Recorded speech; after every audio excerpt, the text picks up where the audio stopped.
Welcome back to Trailblazers. I'm your host, Melody Bradford. Every community has legends, the people whose stories become part of its identity. In the city of Easton, one of those names is Holmes. For decades, Larry Holmes stood at the top of the boxing world as heavyweight champion, earning the nickname the Easton Assassin and putting this city on the global stage. But today's conversation isn't about boxing titles. It's about legacy, reinvention, and carving out your own path.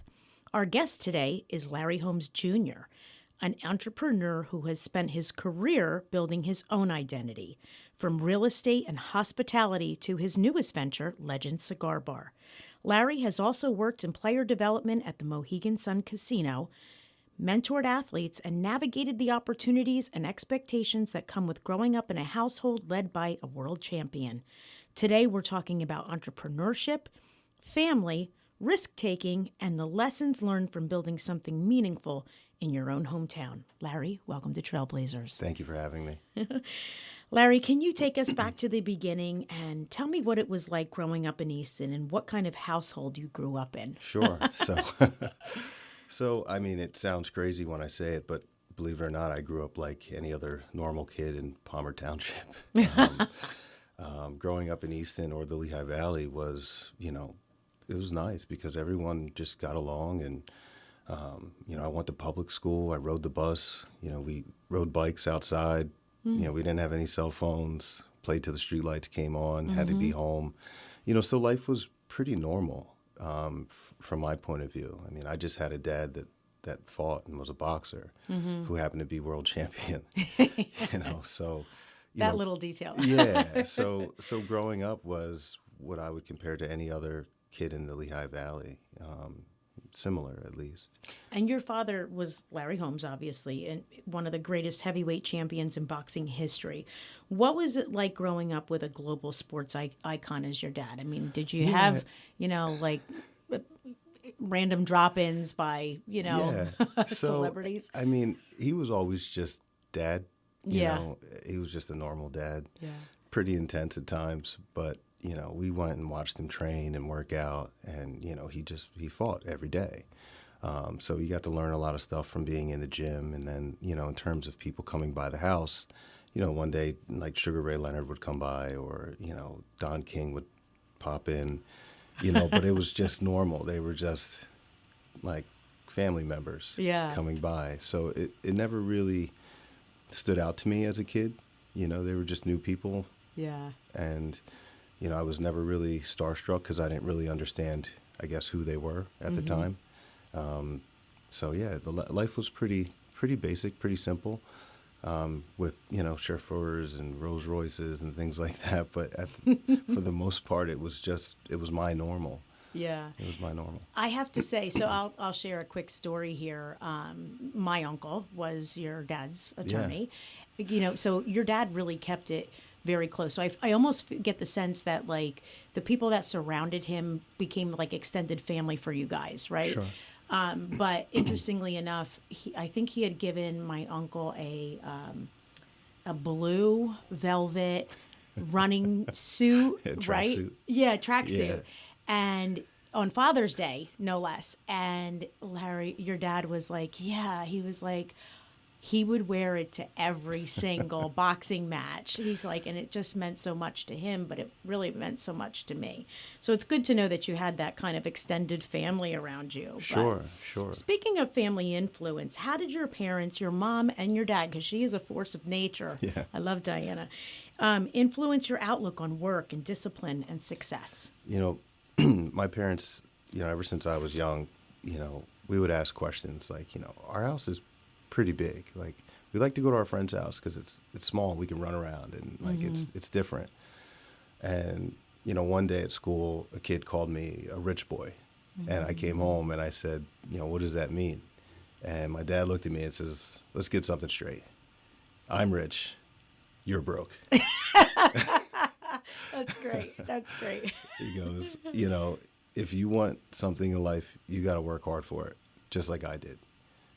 So that was the lesson that was pretty much always taught in the house, from him, from my mom. Yeah. That if you wanted something bad enough, you had to work hard for it. Yeah. There was no shortage of discipline at least a disciplined mindset. Our parents weren't like physical with us or anything like that, but they trained us to be a certain way. They trained us to think a certain way. And a lot of that came through, watching what my dad had to do to prepare for fights, the discipline that he had, and, in the training and just the mental and physical work. So when you grow up with a famous last name, people often assume that your path is already written. When did you decide you wanted to build your own lane? That day, my dad told me I was broke. I was like, oh, well, I got to figure it out. But no, at a young age, I started working when I was 11. I was a maintenance man at my dad's, at his restaurant and property. So I was trying to train to be a property manager. So I would walk around and sweep up the cigarette butts and clean the windows and stuff like that. Wow. So I did that every summer when I wasn't in school. And that continued up until probably I was about 19, 20 years old. That became like my regular job. I was a property manager, and I would learn from the other guys that were working there. So I learned a different trade and skill set to take care of property and to learn how to manage people's personalities, because he had, there was 5 floors. He probably had like maybe 15 tenants, 20 tenants. So I had to work with the tenants. So I started learning people skills at a young age. But I just knew, like, if I wanted something in life, I had to kind of set my own path and kind of do my own thing. Mm-hmm. And we're going to get into real estate, both personally and professionally, Sure. That chapter of your life in a second. But before we get there, I wanted to talk to you a little bit about the player development experience at the Mohegan Sun. You spent time working in player development there. Mm-hmm. What did that role teach you about leadership and mentorship and taking care of special clients? So Mohegan was special because, they had hospitality down to a science. Because one of the things that, we were taught there was that, people come into the casino, and it might be their only time that they get to experience this casino. They might save up all year. They might save up for 2 years. And it might be their only experience there. So we want to make sure that they're treated with respect and courtesy, so they have a good time, so they want to come back, because it might just be their only time you ever see them. So I, learned that, treating people with respect goes a really, really long way, especially when you're dealing with high-end clients and there's gaming involved. So there's losses with the wins.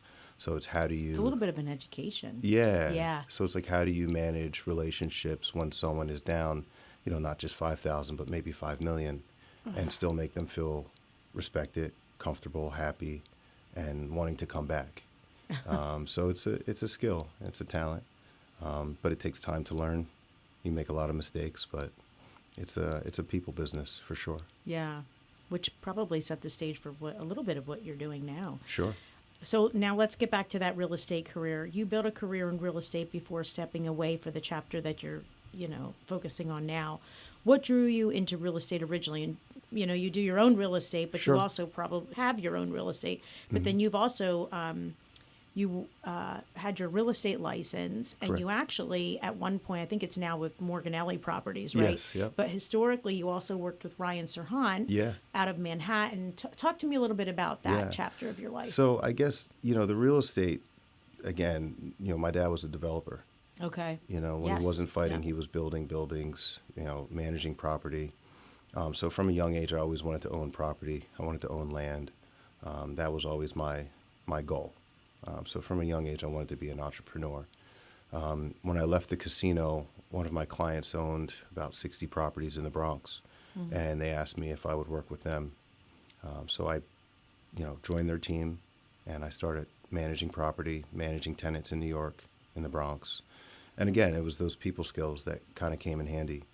So the things I learned from Mohegan, I took to property management, and that's where real estate kind of really kicked into high gear for me, because I started seeing, one, how much money and how lucrative it was. So I said, listen, I want to do this myself. I want to buy property, and that's where it all began. So I got my real estate license, and completely different side of the business. Yeah. But again, you're dealing with people, you're dealing with clients. So you just, you own in on your skill set and make the best of it. I had a great experience with Sir Hant in New York. I learned a lot from Ryan. And Ryan is, for the listeners, he has a couple of different shows on Bravo and Netflix. He is Netflix now. Owning Manhattan on Netflix. Yeah.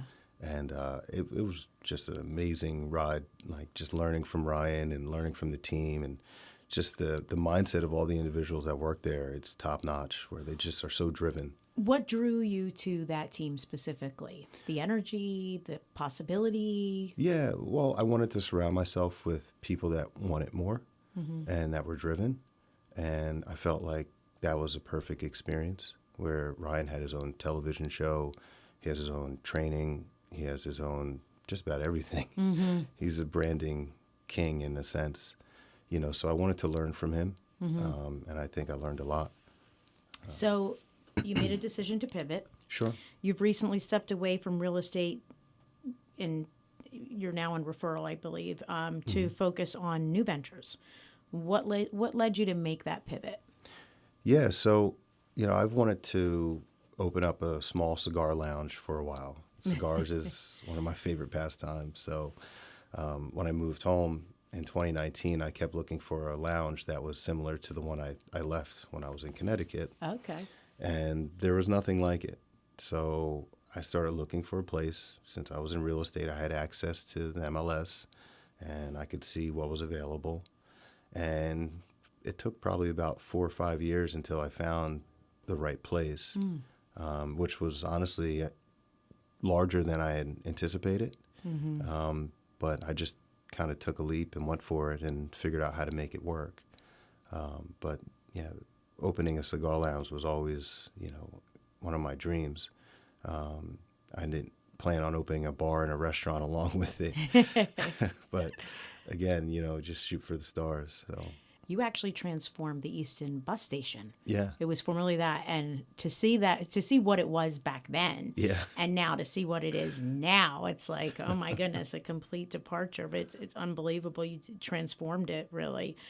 Entrepreneurship, though, involves risk. How do you personally approach risk when starting something new? Because that's no small venture, right? yeah. No, I mean, it could be scary. It is scary. Every day is scary. But you just have to go for it. If you believe in something wholeheartedly and you know that you want it so badly, you have to make sacrifices and you have to take risk. There's really no way around it. You just have to go through it.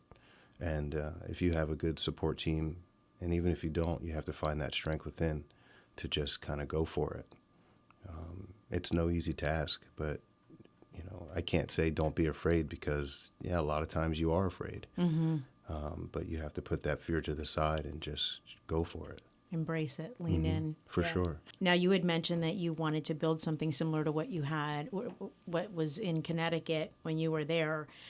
Why a cigar bar? Why now? Yeah. And talk to me a little bit about Legends, right? Yeah. So you can find me there on Friday nights. But for the benefit of our listeners, tell me what the atmosphere is like. Yeah. So I wanted a cigar bar because, well, really I wanted a cigar lounge because it's a place where you can go and unwind and have good conversations with like-minded people.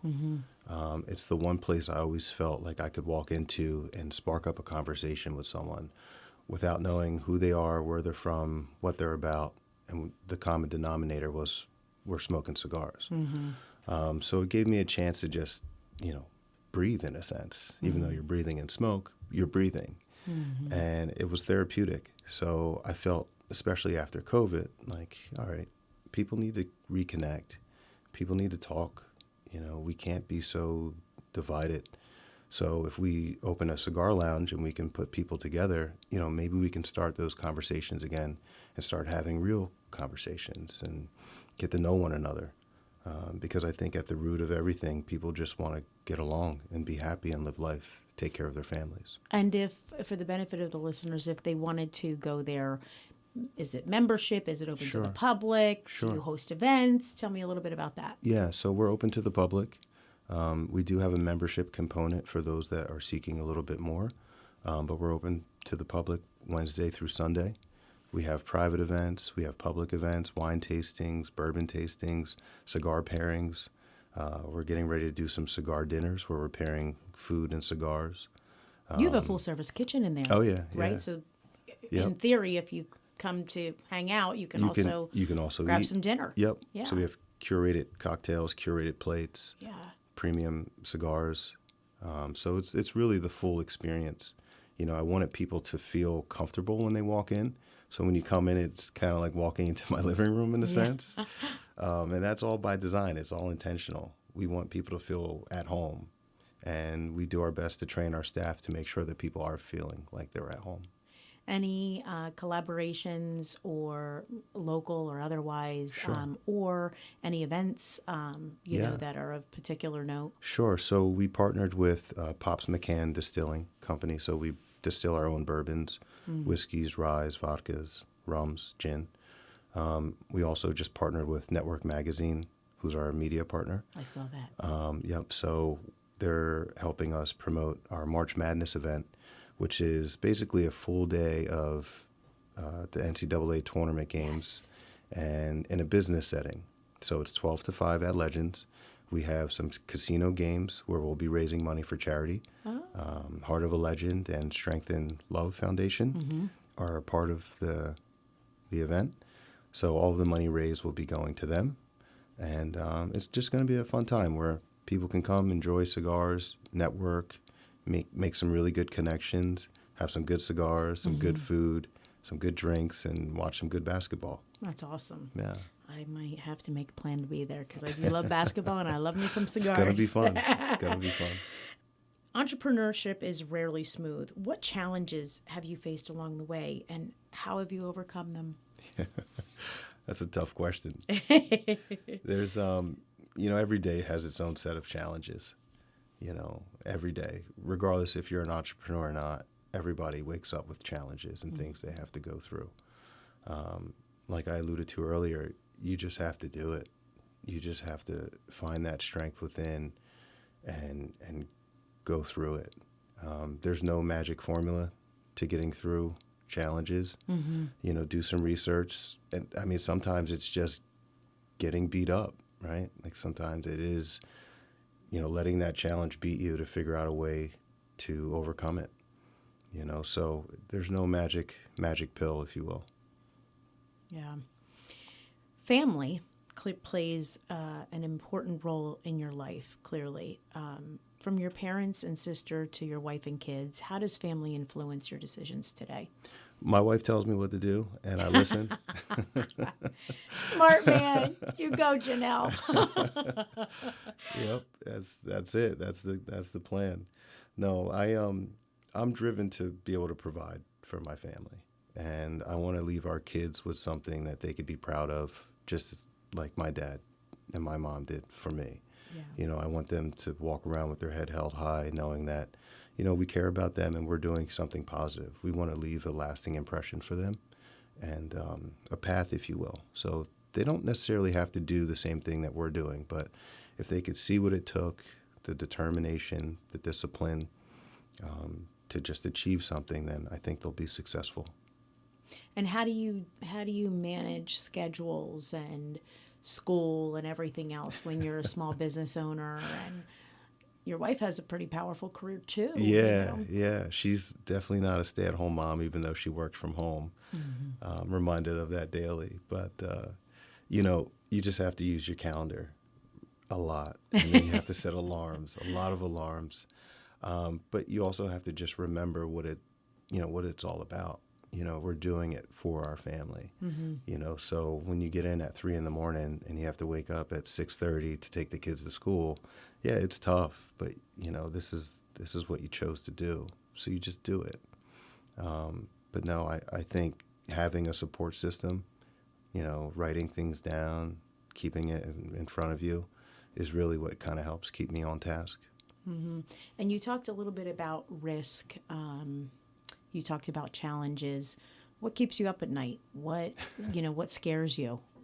Well, the rain last night, the rain and that was no joke. Yeah, snowstorm and then ice pellets and then snow again. The Northeast can be interesting in it March. was pretty interesting. So last night, that was what kept me up, and I'm thinking about all kinds of things that could go wrong. And this will air next Tuesday, so it would have been hopefully last it'd be week. nicer next week. But who knows? We could have snow next week, so no one knows. But I worry about my staff.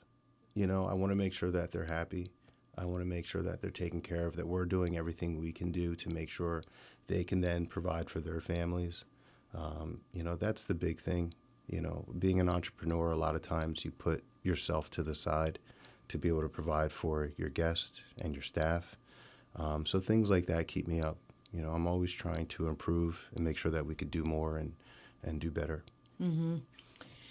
After all your experiences, business, family, and community, how do you define success today? What is success for you? I mean, success for me, seeing people come into the lounge. Every person that comes in, it's a win. And having the conversations and hearing the stories and sharing time with people is a big win for me. Getting home and seeing my kids is, that's my championship, right? That's my belt. So being able to spend time with them, means the world to me.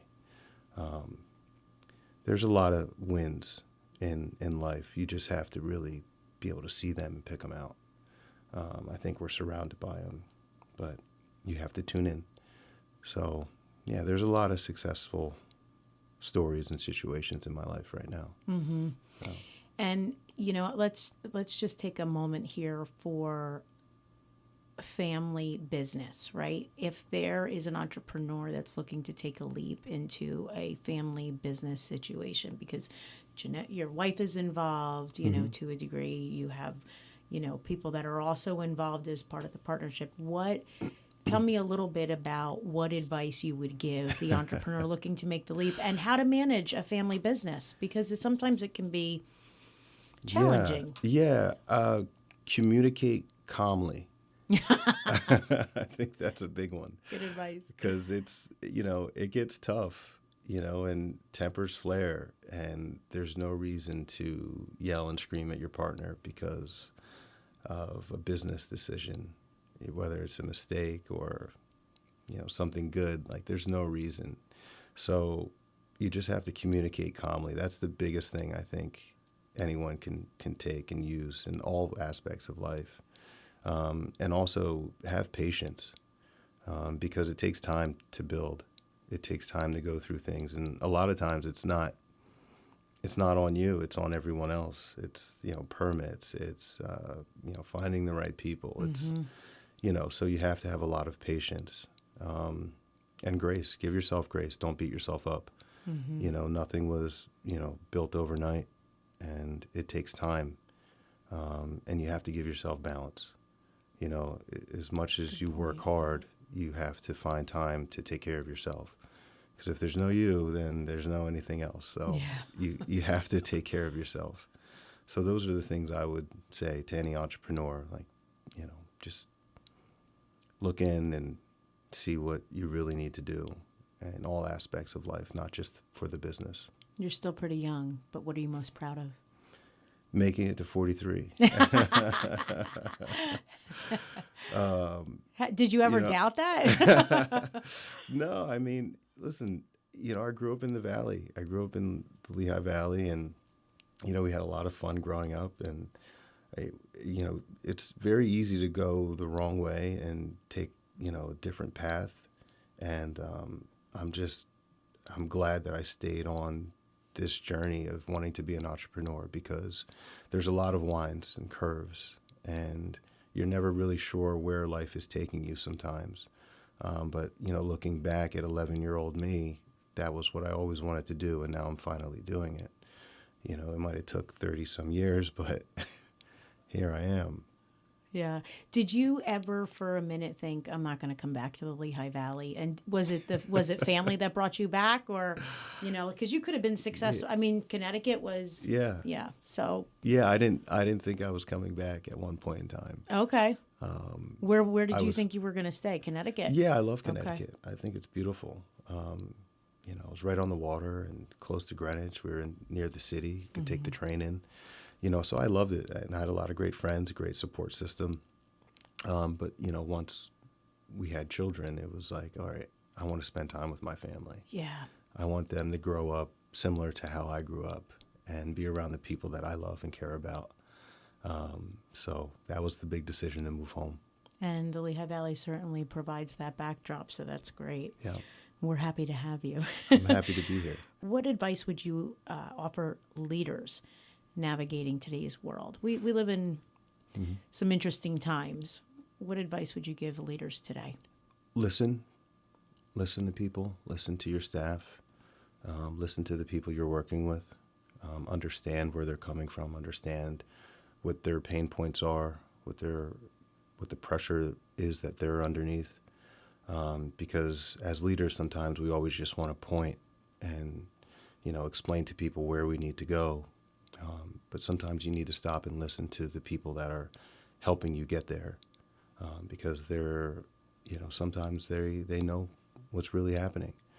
So that would be the biggest piece of advice, is just listen. What's next? I don't know. We're still just getting through the opening phases of Legends. We have dreams of doing, multiple, cigar lounges. We have dreams of doing our own cigar brands. We have dreams of doing our own bourbon line. So there's a lot of things that are in the pipeline for us. We're just taking it one step at a time. Fair enough. Legacy can be a powerful thing. Sometimes it's something you inherit, a name, a reputation, a history, but the most meaningful legacy is the one you build yourself. Larry Holmes Jr. is doing exactly that, taking the lessons of discipline, resilience, and ambition he learned growing up in Easton and channeling them into entrepreneurship, community building, and creating spaces where people can connect. Whether it's through business, family, or the city he calls home, Larry's story reminds us that success isn't just about what you achieve. It's about how you grow, how you adapt, and how you bring others along with you. Larry, thank you for sharing your journey with us today. And to our listeners, if this conversation resonated with you, share it with someone who's chasing their own path. Until next time, keep taking risks, keep building boldly, and keep blazing trails. Larry, thanks so much. Thank you.